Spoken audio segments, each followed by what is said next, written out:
You may not be aware of this, but before Bungie gave the world Halo, and an entire generation of kids screaming into their headsets, Where's my triple? Triple fucking hell! they were a little Mac-focused studio, making some of the strangest pre-fame catalogs in gaming history, because Bungie before Halo was not a straight road to greatness. It was more of a messy treasure map. So today we are going through all of the games that Bungie was involved with before Halo Combat evolved. And along the way we'll see how a tiny Mac studio became the company that Microsoft bought to help launch the Xbox. Our first stop is Gnop. Is that how it's pronounced? It's literally Pong spelled backwards. Created by Alex Seropian in 1990, Gnop was a simple freeware clone of Pong for the Macintosh. It was not a revolutionary blockbuster. It was simply two paddles knocking a pixel back and forth on the screen. But this is where Bungie's story begins. Before there was a studio, there was one guy making a game on the Mac and thinking, hey, maybe there's a market for this. Mac gaming was not exactly the center of the universe. It was more like a desert in many cases. While PC gamers had shooters, strategy games, exploding demons, Mac gamers were kind of left in the cold. So Bungie looked at the situation and said, what if Apple computers had more violence? In 1991, Bungie officially entered the commercial space, beginning with Operation Desert Storm. And yes, that title is exactly as 90s as it sounds. This was a top-down tank shooter on the Macintosh based on the Gulf War. You roll around in a tank, blast enemy forces, and eventually even fight Saddam Hussein. But this was Bungie's first commercial release, and it helped prove that Alex Seropian could do more than just produce freeware clones. He could actually package, sell, and distribute a game. That may not sound that exciting, but in the 90s, this was how studios became real. At this point, Bungie was still a scrappy little company just struggling to survive. Then we come to Minotaur, Labyrinths of Crete in 1992. Now this is where Jason Jones enters the story in a bigger way. Jones will become one of Bungie's most important creative and technical figures. Now Minotaur was a dungeon-crawling, multiplayer RPG for the Macintosh, built around players connecting over Apple Talk, which means multiplayer in 1992 was not just click matchmaking. It was more like performing a ritual sacrifice to office networking equipment. But if it worked, you could explore dungeons, gather items, and murder each other in this labyrinth. In 1993, Bungie made Pathways into Darkness. And this is where their games start getting pretty weird. But I have to admit the premise is incredible. You are a special forces soldier sent into the Yucatan into a pyramid with a nuclear bomb. Because deep beneath that pyramid is a sleeping alien that is about to wake up and destroy the entire world. You fight monsters, manage supplies, talk to dead people using a crystal, and try to complete your mission before the world gets eaten.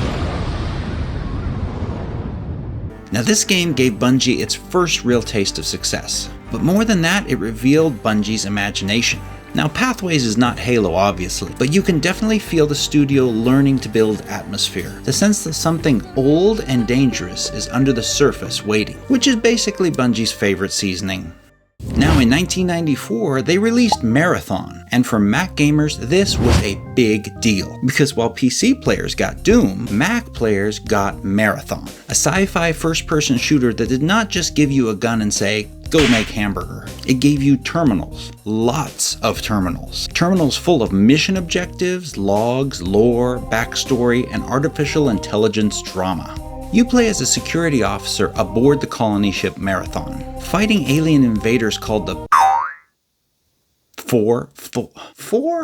While dealing with AIs like Leela, Tycho, and most famously Durandal. So the thing that made Marathon special was not just the gameplay, but the world you were in. Bungie used text terminals to add in a layered sci-fi story inside of an action game, which sounds boring until you realize that they made it feel like you were really uncovering secret information as the ship was falling apart.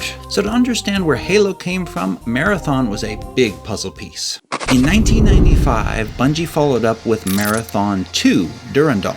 This time, the game moved off of a colony ship and onto the world Luan? I don't know. And Durandal became even more central, because Bungie realized that the best enemy was actually not the guys with the guns, but the computer with a god complex. Marathon 2 also came to the PC, which was a big step considering they'd only done things on the Mac up to this point. And mechanically, the game refined things like bigger spaces, more refined combat, and better multiplayer, as well as liquid environments like lava, water, and sewage.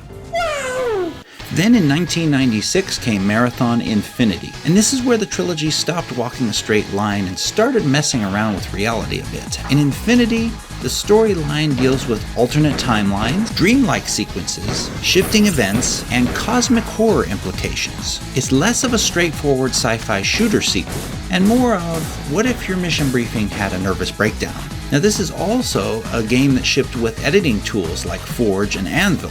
This let players create levels, modify assets, and build their own scenarios. The Marathon fan base took these tools and ran with them, creating maps, mods, total conversions. The fans were not just customers, they were part of the ecosystem. Marathon Infinity was the weirdest part of the Marathon trilogy, but it showed Bungie trying new things and experimenting. As a side note, if you're interested in checking out the Marathon series for yourself and would like to play it on updated hardware, check out Aleph 1. This is the open source version of Marathon, and you can check out the entire trilogy right on their website. In 1997, Bungie was involved with publishing a couple of non-Bungie games. These were Abuse and Weekend Warrior. Abuse was a dark, fast, side-scrolling game developed by a company called Crack.com, with Bungie publishing the Mac version. The game used keyboard movement and mouse aiming, giving it a sharp, aggressive feel, and it stood out from a lot of side-scrollers at the time. Now, Bungie's role in this showed that they were still very committed to Mac gaming, and if there was a cool action game coming to the Mac, they wanted a part of it. Now then there was Weekend Warrior, developed by Pangea Software. This was basically a violent game show action game with some bizarre characters. Now these two games were not the core of Bungie's legacy, but they really showed Bungie wanting to continue with Mac development. Now they were helping bring strange action-heavy games to the platform that really needed them. Also in 1997, Bungie released Myth: The Fallen Lords. This was a major pivot for the studio, because up to this point all they had produced was first-person shooters and action games.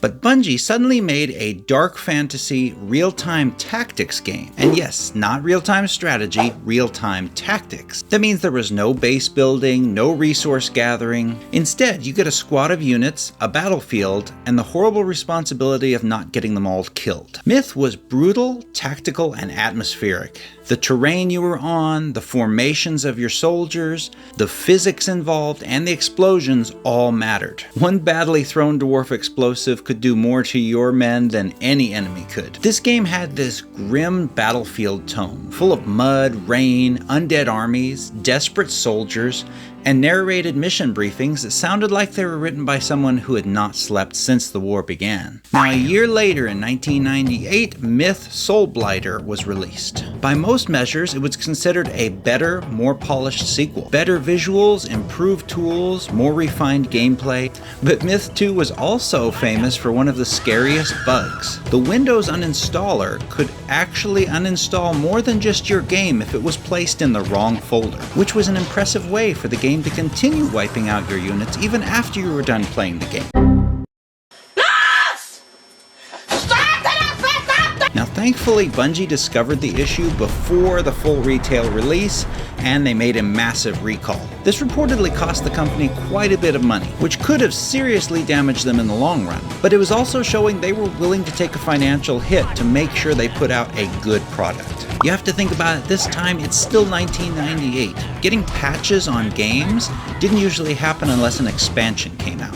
In 1999, Myth 2 Chimera came out, a smaller expansion developed by the Badlands map-making group in association with Bungie. The same pattern would appear in Bungie's games. People would play the game, they would gather around it, and they would build mods to make it keep going. And the community would become part of the game's life. So now we are on to the final game, and that game is Oni. It was released in 2001 and was developed by a satellite studio, Bungie West, and it arrived right before Halo changed everything for Bungie and Microsoft. It's a third-person cyberpunk action game heavily inspired by such anime as Ghost in the Shell and Akira. In the game, you play as Konoko, an elite agent in a futuristic police force, uncovering conspiracies, secrets about her past, and the usual cyberpunk truth that every institution is lying to you.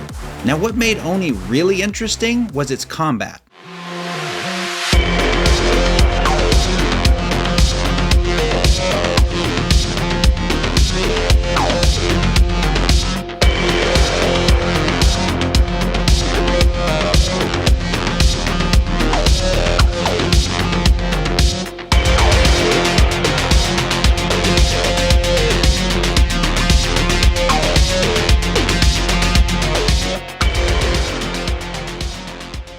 Oni was not just a shooter. In fact, the melee combat was often way more important than the guns. You could punch, kick, throw enemies, dodge attacks, and fight through large industrial spaces with a combat system that felt different from anything else at the time. It was really cool, and it still is really cool today. The idea of Bungie making a cyberpunk anime beat-em-up shooter hybrid sounds like something designed in a lab to make gamers point at the screen and say, yes, whatever that is. But sadly, upon release, Oni had some problems. Due to releasing during a massive transition from Microsoft purchasing Bungie the year before, this caused development time to be drastically cut for the team at Bungie West. A lot of content, as well as the multiplayer that was planned, had to be cut in the end. Sadly, after that, the rights to Oni and Myth went to Take-Two Interactive. Halo became the Xbox launch title, and unfortunately, this was Bungie West's first and only game they ever got to make. So Oni feels like this final artifact in an alternate Bungie timeline. A timeline where maybe Bungie would have kept making Mac and PC games, and also a time where Bungie West would have been able to build more cyberpunk action games. But sadly, this is not what happened in the end. By the time Halo Combat Evolved launched in 2001, Bungie had already spent a decade experimenting, failing, improving, and building the habits that would define them. So Halo did not come out of nowhere. It came from one of the weirdest origin stories in gaming history. And honestly, that makes it even better.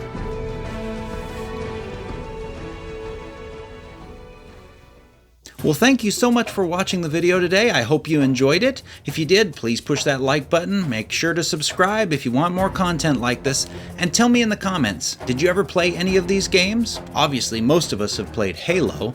But have you ever played Oni? Have you ever played any of the Myth series? Let me know in the comments. I'd love to hear your stories. And thank you so much for watching. I'll see you next time.